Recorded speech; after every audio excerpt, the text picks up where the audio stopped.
A while back, I posted a video about how we have created a huge problem in our western forests. For the past 100 years, we have been putting out the natural, low-intensity wildfires that would periodically go through the forest and clean them up. That's how it worked historically. Since we started putting those fires out, our forests have now grown up into these thick, overcrowded masses with a huge fuel load. That's what's fueling the catastrophic fires that are consuming our forests in the west. On my right is Forest Service land. This is virgin old-growth forest, untouched, although they are really not virgin and untouched, because what we think are natural forests are not really natural, because we've been taking the natural fire out of them for the last 100 years. On this side of the line is my family's forest land that's been in the family for over 100 years. We have done a lot to keep this place in more of a thinned out, fire-safe condition. We've thinned the smaller trees away from these big old growth trees, which would help them survive a fire, helps them survive bug attacks, keeps them more healthy. Even though they have been thinned out, even the old growth trees on our side are still in danger of being killed if a wildfire was to come through here. We've removed the ladder fuels that would carry a fire up into the crown of the tree and kill it. The base of these big old trees are typically very fire resistant. The thick bark around the base insulates them and protects them from the heat of the fire, but only to a certain degree. With natural periodic wildfires, the fires would come through, burn up all the fine material around the tree, burn up the bark a little ways, but they would quickly burn themselves out of fuel, burn out, and move on. That's the kind of fire that this bark can handle. But after we put fires out for the last 100 years, instead of having a small amount of fine material on the ground, over the last 100 years, these trees have developed this thick layer of detritus all around and up against their base. This is almost a foot deep. Historically, fires would come through here every few years, clean this material up, and it would never accumulate like it is now. But after 100 years, it's so thick, material this thick can smolder for hours or even days. And when you have this smoldering material up against the base of the trees for hours or days, it gets so hot it even burns through this bark. Sometimes when a low or moderate intensity fire goes through an old growth forest, it looks like the trees have survived, but later on, sometimes maybe a year later, during the next growing season, you see the trees are dead or dying. One of the possible reasons for that is this big ring of detritus up against the base of the tree burned so hot it scorched the tree and killed them. Especially these pines with the pine needles that accumulate and this flaky bark that falls off and accumulates. This flaky bark is part of what protects the trees from fire. When the fire starts going up the trees, the bark flakes off and the fire falls off with it. This flaky bark that used to protect the trees from fire, now when you take fire away from them for 100 years, which is not natural for these trees, now what used to protect them kills them because it builds up at the base of the tree. A shovel is not the best tool for this. A rake or a hoe would be better. We can move this stuff away from the tree. Then it will really be fire safe. A McLeod would be good for this.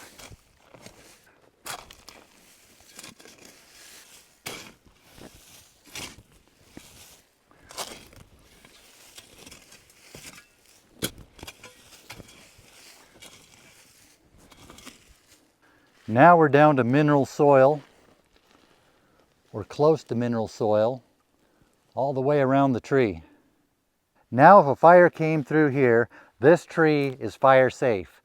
There's not enough fuel around it to fuel an intense fire that would get into the crown, and not enough fuel around the base to scorch the base. This is now a fire safe tree, the way our forests used to be before we started putting fires out 100 years ago. The way it was when my great-grandfather bought this place. We know because we still have the old stories.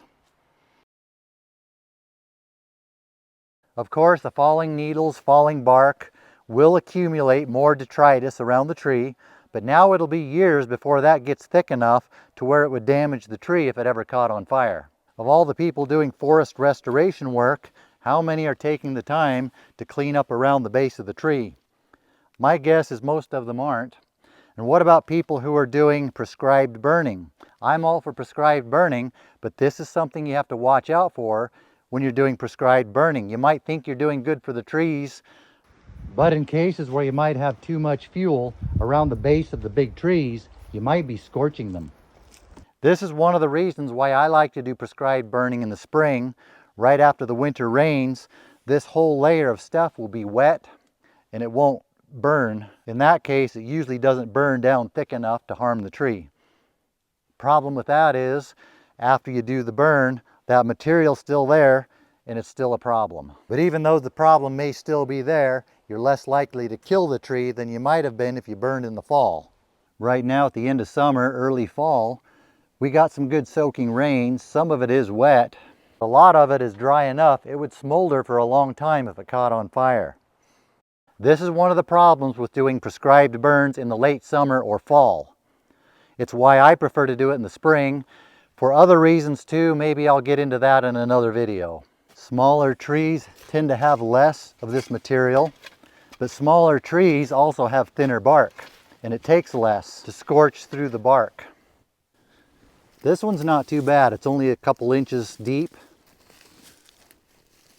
This tree might do fine in a fire. It's just not built up thick enough to create enough heat to burn through the bark. It's when you get to these bigger, older trees that you really find the thick material. Look how thick that is. Right up against the base of the tree. This is how a lot of our old growth pine forests are. This is one of the reasons why modern fires kill a lot of them. But now that we've identified this problem, what's the solution? I don't know. This is a lot of work. There are a lot of trees out there, millions of them. Maybe, are there billions? I don't know. I know there are billions of trees, but I don't know about billions of old growth trees. There's a lot of them. If there are a few trees around you want to save, it's no big deal to do this. But on a forest level, going out and doing this to all the trees, I wish I had a solution, but I don't. I don't know who's going to do it, who's going to fund doing it. Fund, not fun. Sounded like I said fun, but I meant fund. It's part of the massive problem we've created by putting fires out for the last 100 years. Sometimes if I'm walking through the woods and I'll see a tree with an accumulation like this, if it's not too thick, I can spread a lot of it away with just the heel of my boot. And I wonder why I can't get my boots to last for very long. But in a minute or two, you can save an old growth tree. Maybe save it as long as the rest of the forest isn't overcrowded, like most of them are. In that case, this would probably be futile. If you're walking around or hanging out in a forest, and you see something like this, might as well make yourself useful. Save an old growth tree. You don't need chainsaws, power equipment. Maybe set up a volunteer group to go out and clean up the detritus out away from the big legacy trees. I've heard of people doing that. When it comes to these kind of problems, I see a lot of people saying they need to do this, they need to do that. Who is they? Maybe it's up to us to realize we are they. And if we want to solve problems, it's up to us to solve the problems, or at least do what we can, even if it isn't very much. At least it's something. Imagine if a whole bunch of people did just a little bit of something. How much could we accomplish?